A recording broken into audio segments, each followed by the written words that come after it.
လောကမှာအကောင်းဆုံးအရာသာသစ္စာပဲမှန်တာကိုပြောတဲ့သစ္စာစကား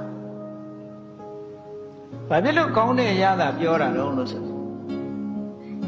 လောကလူတွေဟာမှန်တဲ့စကားကိုပြောနေလို့ရှိရင်နွယ်မြက်တဲ့ပင်တောင်ဆေးဘက်ဝင်နေဆိုမလားဝစီသစ္စာနဲ့ပြောရင်အရာခတ်သိမ်းကိုအကုန်အောင်မြင်နိုင်တယ်ဒါကြောင့်မလို့သူလို့ကောင်းတဲ့အရာသာဘယ်တော့မှဤမသွားဘူးဝက်သားစားရင်ဤသွားမယ်ချိုတွေစားရင်လည်းဤသွားမယ်အချင်းတွေလည်းကြာရှည်မစားနိုင်ဘူးဒီပြင်အရာသာတွေကအတိုင်းတာအကန့်အသတ်နဲ့ကြီးပဲ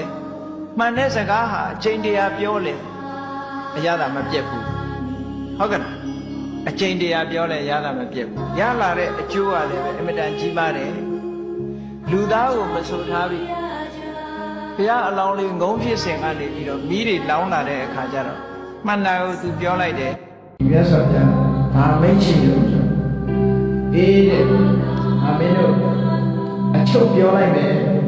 ဟန္တာတွေသင်တို့ကအချုပ်တစ်ခုပြောလိုက်မယ်တစ်ခုအရေးကြီးတာပြောမယ်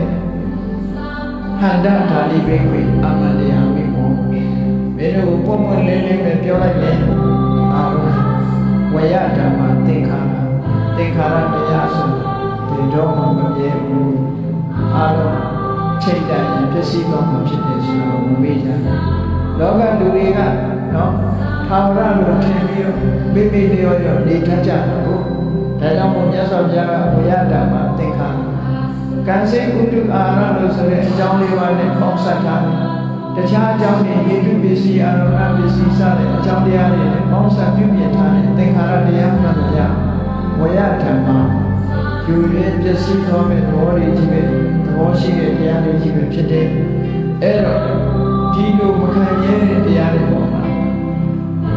တတိထားဖို့အပ္ပမဒိဋ္ဌပပဒိဋ္ဌကိုလုံးနဲ့လုံးလိုက်တဲ့အရာတွေဘာတွေရှိတယ်ဆိုတာကိုယ့်ဘာကိုတတိထားပြီးအကျင့်ကြံကြုံလို့အားထုတ်ကြရမှာဖြစ်တယ်မြတ်စွာဘုရားကအရေးကြီးတဲ့မိန့်ကြားချက်ဝေသာလီမဟာဝနတော်ဥပ္ပဒါ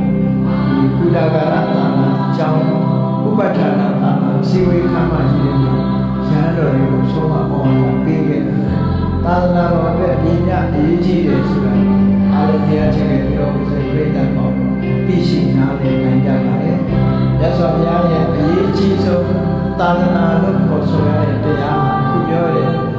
တတိပဋ္ဌာန်၄ပါးသဗ္ဗပဋ္ဌာန်၄ပါးဣတိပတ်၄ပါးဣန္ဒြေ၅ပါးဘုံ၅ပါး39ပါးမဂ္ဂင်7ပါးလာဖြစ်တယ်အဲ့ဒီတရားတွေကိုယ်တိုင်ပြောင်းလဲနေပြီဆိုရင်ကိုယ့်ရဲ့သာသနာပွဲတွေကိုယူဆအဲ့ဒီတရားတွေကိုယ်တိုင်ထိုက်တဲ့တော့ရှိတယ်ထိုက်တဲ့တော့သာသနာတည်တယ်လို့ယူဆအပြည့်အဝတည်ပြီဆိုတော့ကိုယ်တိုင်ပြေဝတည်တယ်ဒါကြောင့်လက်စောကဒီတရားတွေကိုလေးနဲ့ထားပြီးအပ္ပမဒိဋ္ဌအပ္ပဒိဋ္ဌဗမိပရိယောတတိဖြစ်ဒီတရားတွေကိုယ်တိုင်မဖြစ်အောင်ကြိုးစားရကြကြိုးစားကြဒီလိုမှာကြားတော့မှာဖြစ်ပါလေဘုရားချင်းကိုဘုရားရှင်ပြိတ္တာပေါင်းတယ်မြတ်စွာဘုရားအရေးကြီးဆုံးဖြစ်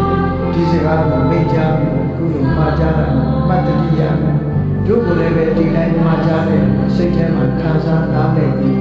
မြတ်စွာဘုရားရဲ့အဆုံးအမလိုက်နာจิตတော်နဲ့ကြပါစေကုန်သတည်းလူတွေရဲ့စွမ်းအားတတ္တိတွေလူတွေရဲ့တဏ္ဍာမှာရှိလူတိုင်းဟာတကယ်ကိုစစ်မှန်တဲ့အရေးချင်းဟာမိမိတို့ကိုယ်တိုင်ရဲ့တဏ္ဍာမှာသာရှိတယ်ဆိုတာမြတ်ဗုဒ္ဓရဲ့အဆုံးအမတိုင်းမှတ်သားထားဖို့လူတိုင်းမှာအစွမ်းတတ္တိတွေရှိနေကြတာဖြစ်တယ်ထိုစွမ်းတတ္တိတွေကိုထက်မြက်အောင်လေ့ကျင့်ပေးခြင်းအားဖြင့်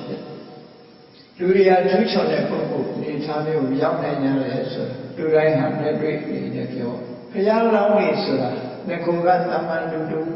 ညတာဖြစ်တယ်ကြီးမားတဲ့ရည်ရွယ်ချက်ကြိုးစားအထောက်မှုဆိုတဲ့လုံလဝိရိယပြည့်ပြတဲ့စိတ်ဆန္ဒလေးနဲ့အများကျိုးကိုကင်တင်မယ်ဆိုတဲ့ရည်စူးချက်နဲ့လေ့ကျင့်ပြီးတော့ယူလိုက်တဲ့အခါမှာမြင့်မြတ်ဆုံးပုဂ္ဂိုလ်ဖြစ်ကိုရောက်ရှိသွားတာဖြစ်တယ်အားလုံးပုဂ္ဂိုလ်တွေဟာလည်း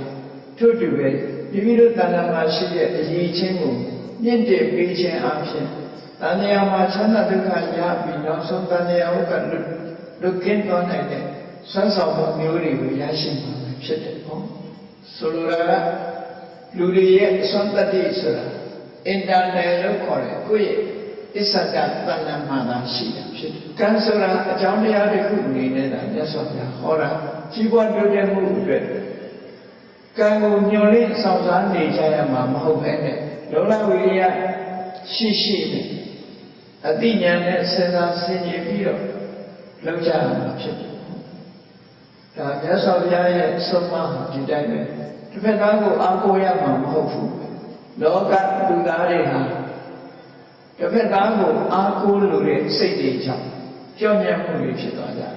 မြတ်စွာဘုရားကမလုံးတဲ့နာနဲ့လုံးတဲ့နာခွဲခြားဟောတယ်ကျိုးရှိတာနဲ့မရှိတာဟိတနဲ့အာဟိတခွဲခြားဟောတယ်အဲဒီခွဲခြားဟောတဲ့အတိုင်း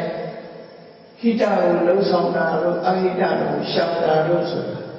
မိမိကိုယ်တိုင်လုပ်ရတဲ့ကိစ္စတွေဖြစ်တယ်မြတ်စွာဘုရားရဲ့ဆောင်ရွက်မှုဟာမိဘဆရာတို့ရဲ့ဆောင်ရွက်မှုမျိုးသာဖြစ်တယ်လုပ်ရမှာကမိမိကိုယ်တိုင်နာနေဖြစ်တယ်ဒါကြောင့်မို့ဘုရားသရဏဂိသာမိဘုရားကိုကိုးကွယ်ပါတယ်လို့ဆိုတာဟာဘာလို့ရမလဲဘာလို့ရဘူးဆိုတာသိဖို့အတွက်ကိုးကွယ်ပြီးသိရှိပြီးတဲ့နောက်ကျရင်အတ္တဟိအတ္တနောနာထောမိမိဒီကလည်းမိမိရဲ့ကိုယ်ဝေယဖြစ်တယ်အဲ့တော့ကိုယ်ကိုယ်တိုင်ကြိုးစားရမှာလို့ဆိုလို့ရတယ်အလုပ်တစ်ခုကိုယ်ကိုယ်တိုင်တော့တခါတည်းရလူရဲ့စိတ်ဟာ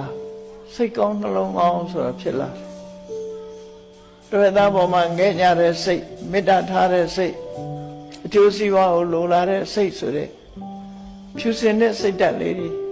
တခါတည်းရတစ်ဖက်သားကိုကူညီခြင်းတဲ့စိတ်တွေအဲ့ဒီလိုစိတ်ကောင်းနှလုံးကောင်းလေးတွေဝင်လာပြီဆိုလို့ရှိရင်အဲ့ဒီစိတ်ကောင်းနှလုံးကောင်းနဲ့ပြောလိုက်တဲ့စကားလှုပ်လိုက်တဲ့အလုပ်ချတော့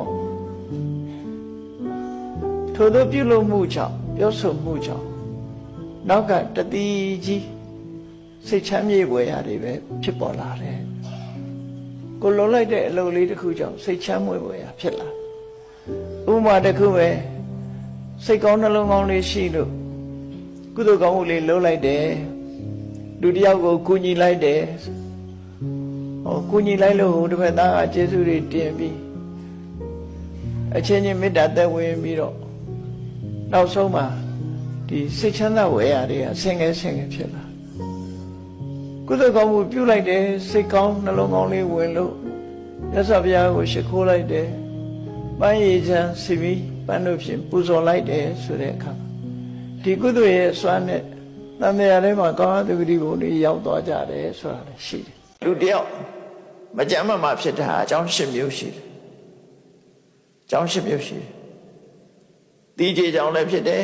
တလေးကြောင့်လည်းဖြစ်တယ်လေးကြောင့်လည်းဖြစ်တယ်အဲ့ဒီ၃ခုပေါင်းပြီးတော့ရောထွေးလို့လည်းဖြစ်တယ်နောက်ဥဒုပြောင်းလို့လည်းဖြစ်တယ်အနေထိုင်မတက်လို့နေထိုင်မတက်ဘူးဆိုတာအကြာကြီးထိုင်တယ်အကြာကြီးအိတ်တယ်အကြာကြီးမတက်ရတဲ့ဆိုရယ်ဣရိယာပုမြတ်တာအောင်မနေလို့လည်းဖြစ်တယ်ဝိသမပရိဟာရနောက်သူများကကိုယ်ထိကြိုက်အောင်လုပ်လို့သူများရိုက်လို့နှက်လို့ထိကြိုက်တာယောဂရတာကိုယ်လုပ်လို့ယောဂရတာအဲ့ဒါမျိုးဖြစ်တတ်တယ်နော်လေးကြောင့်ဖြစ်တယ်တီးကြေကြောင့်ဖြစ်တယ်တလေးကြောင့်ဖြစ်တယ်သုံးခုပေါင်းလို့လည်းဖြစ်တယ်သုံးခုပေါင်းရောရှက်ပြီးတော့လည်းဖြစ်တယ်ပေါ့နော်